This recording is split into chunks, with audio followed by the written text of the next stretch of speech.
अर्जुन ने महाभारत युद्ध में युधिष्ठिर को मारने के लिए क्यों उठाई तलवार।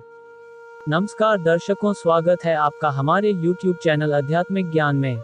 महर्षि वेदव्यास द्वारा रचित महाभारत एक बहुत ही विस्तृत ग्रंथ है जिसमें अनेक कहानियां हैं। आम जन इनमें से अनेक कहानियों और प्रसंगों से अवगत है, लेकिन बहुतों से अनजान है।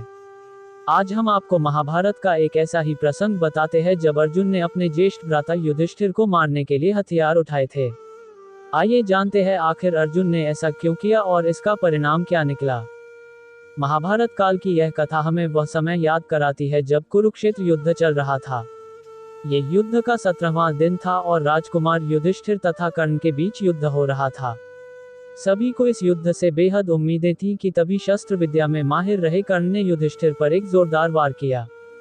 एक के बाद एक करके कर्ण के सभी वार युधिष्ठिर पर भारी पड़ते गए और वह बुरी तरह से घायल हो गया।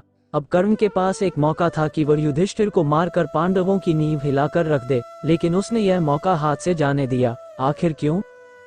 कर्ण ने युधिष्ठिर पर सिर्फ इसलिए वार नहीं किया क्योंकि उसने पांडवों की माता कुंती को यह वचन दिया था कि चाहे कुछ भी हो जाए वो उनके किसी भी पुत्र को जान से नहीं मारेगा, और यही कारण था कि ना चाहते हुए भी कर्ण ने युधिष्ठिर को जीवित ही जाने दिया। जब अनुज नकुल तथा सहदेव ने अपने ज्येष्ठ भ्राता राजकुमार युधिष्ठिर की यह हालत देखी तो शीघ्र ही उन्हें तंबू में ले गए, जहां उनकी मरहम पट्टी के सभी इंतजाम किए गए। जब तीनों भाई तंबू में थे तो बाकी दो भाई अर्जुन तथा भीम अभी भी युद्ध में शत्रुओं की सेना से संघर्ष कर रहे थे। अचानक ही अर्जुन को राजकुमार युधिष्ठिर की अनुपस्थिति का एहसास हुआ और उन्होंने भीम से इस बारे में पूछताछ की। तब भीम ने बताया कि किस तरह से कर्ण तथा युधिष्ठिर के बीच हुए द्वंद्व युद्ध में भ्राता युधिष्ठिर घायल हो गए, जिसके बाद उन्हें विश्राम करने के लिए ले जाया गया है।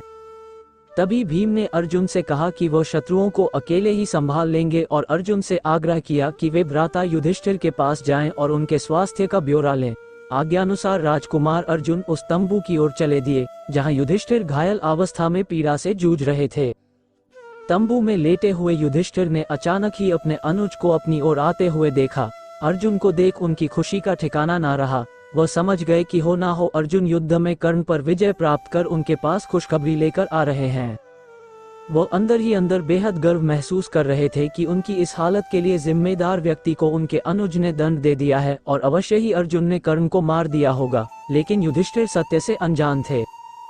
तंबू में प्रवेश करते ही अर्जुन ने ज्येष्ठ भ्राता को प्रणाम किया और उनसे उनके स्वास्थ्य के बारे में पूछा, लेकिन इससे ज्यादा तो युधिष्ठिर इस बात को सुनने के लिए ज्यादा उत्तेजित हो रहे थे कि अर्जुन ने कर्ण को मारा या नहीं। लेकिन तभी राजकुमार अर्जुन द्वारा वहां आने का असली कारण व्यक्त किया गया। उन्होंने बताया कि कैसे भीम ने युधिष्ठिर के घायल होने की खबर सुनाई, जिसके बाद वह दौड़े दौड़े उनकी स्थिति का ब्यौरा लेने आ गए।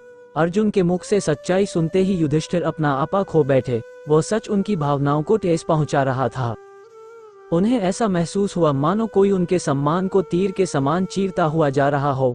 वे बेहद क्रोधित हो उठे और बोले, तुम यहाँ केवल मेरे घावों के बारे में पूछने आए हो या फिर उन्हें और कुरेदने आए हो? तुम किस प्रकार के अनुज हो जो अब तक अपने ज्येष्ठ भ्राता के अपमान का बदला नहीं ले सके?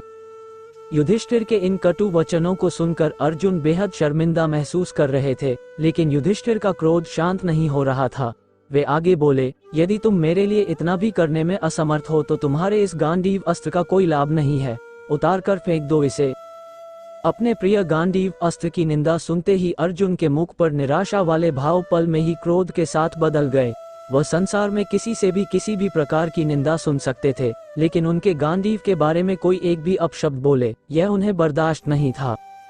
दरअसल यह अर्जुन द्वारा लिए गए एक वचन का हिस्सा था, जिसके अनुसार कोई भी अपना या पराया व्यक्ति यदि उनके पवित्र एवं प्रिय गांडीव अस्त्र के बारे में बुरे वचन बोलेगा तो वह उसका सिर कलम कर देंगे। यही कारण था कि युधिष्ठिर द्वारा गांडीव की निंदा करते ही अर्जुन ने अगले ही पल अपना गांडीव उठाया और क्रोध भरी आंखों से युधिष्ठिर को मारने के लिए आगे बढ़े। तभी श्री कृष्ण वहां पहुंचे और अर्जुन के इस व्यवहार को देखते ही उन्हें रुकने की आज्ञा दी। श्री कृष्ण राजकुमार अर्जुन का ये रूप देखकर बेहद अचंभित हुए। वे समझ नहीं पा रहे थे कि आखिरकार ऐसी क्या बात हुई जो अर्जुन अपने ही प्रिय भाई युधिष्ठिर के प्राण लेने को तैयार हो गए।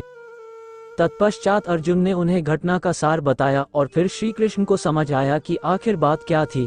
उस समय भगवान कृष्ण ने अर्जुन को समझाया और बोले, हे अर्जुन, मैं तुम्हारे अपने गांडीव के संदर्भ में लिए गए वचन का सम्मान करता हूँ। वचनानुसार तुम्हें अपने ही ज्येष्ठ भ्राता को मार देने का पूरा हक है, परंतु धार्मिक संदर्भों में ये पाप है। लेकिन दूसरी ओर अर्जुन भी अपने वचन से मजबूर थे। उनकी मंशा को और गहराई से समझते हुए श्री कृष्ण बोले, अर्जुन, यदि तुम्हें अपने वचन को पूरा करना है तो इसका एक अन्य साधन भी है। माना जाता है कि अपने से बड़ों का अनादर करना उन्हें मृत्यु दंड देने के समान होता है। यदि अभी तुम अपने ज्येष्ठ भ्राता का अपमान करो तो तुम्हारा वचन पूरा हो जाएगा। श्री कृष्ण की आज्ञानुसार अर्जुन ने अगले ही पल युधिष्ठिर का तिरस्कार किया। अपने द्वारा किए गए इस अनादर को अर्जुन सहन न कर सके और इस बार अपने ही प्राण लेने के लिए उन्होंने अपनी तलवार उठा ली, लेकिन भगवान कृष्ण ने उन्हें ऐसा करने नहीं दिया। उन्होंने अर्जुन को बताया कि कैसे खुद के प्राणों का अंत करना यानी कि आत्मदाह करना शास्त्रों में अधर्म माना जाता है और पांडवों द्वारा अधर्म के मार्ग पर चलना एक बहुत बड़ा पाप एवं अन्याय साबित होगा, इसीलिए उसे धर्म का मार्ग चुनना चाहिए। इसके साथ ही श्री कृष्ण ने कहा कि आत्म प्रशंसा आत्मघात के समकक्ष है, इसलिए तुम दूसरों के सम्मुख अपनी वीरता की खुलकर तारीफ करो, जिससे तुम्हारा वचन पूरा हो जाएगा। श्री कृष्ण के इन वचनों को सुन धीरे धीरे राजकुमार अर्जुन का क्रोध शांत हुआ और उन्होंने खुद के सिर पर रखी उस तलवार को नीचे उतार कर फेंक दिया। इस प्रकार भगवान कृष्ण के निर्देशों से राजकुमार अर्जुन का वचन पूरा हुआ और साथ ही वह किसी भी प्रकार का अधर्म करने से बच गए। चैनल को सब्सक्राइब जरूर करें।